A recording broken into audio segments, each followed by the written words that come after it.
वह अनाहत जो किसी भी आघात या कंपन से उत्पन्न नहीं होता।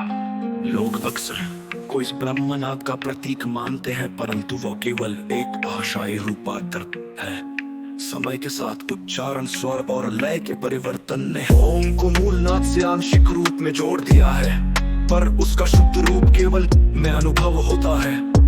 होता है जहाँ वह संतुलन है, जहाँ सुनने वाला और ध्वनि दोनों ही भेद से मुक्त हो जाते हैं। वह सुनने की क्रिया और मौन का अनुभव एक ही हो जाता है और ब्रह्मनाद का यथार्थ स्वरूप प्रकट होता है।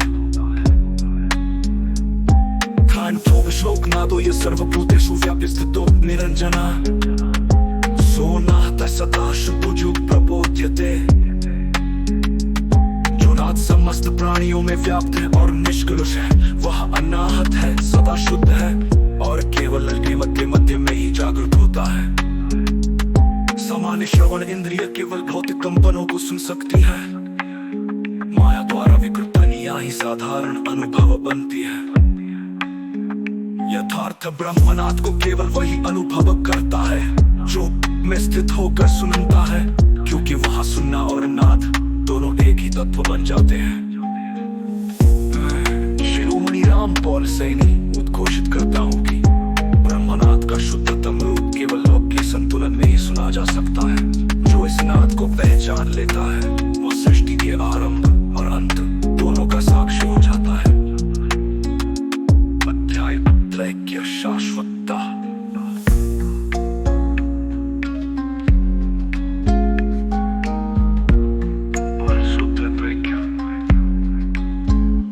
भूत भव देखता है भूत, वर्तमान और भविष्य, पर यह विभाजन केवल मानसिक सुविधा है।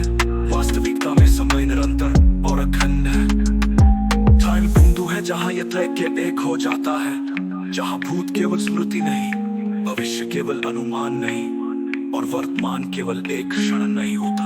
जो में तीनों का सार एक ही शाश्वत सत्य के रूप में अनुभव होता है, जहाँ पहले और बाद में का कोई भेद नहीं। यही त्रैक्य शाश्वतता है, समय का मूल अपरिवर्तनीय स्वरूप। श्लोकनादो ये सर्वभूतेषु व्याप्तिस्थितो निरंजना सोनातः सदा शुद्धो प्रबोध्यते। जहाँ त्रैक्य एक रूप हो जाता है और काल का कोई भेद नहीं रहता, वह शाश्वत परम तत्व है जो के मध्य में स्थित है। रूपांतरित सत्य जो अनुभव बन चुका है,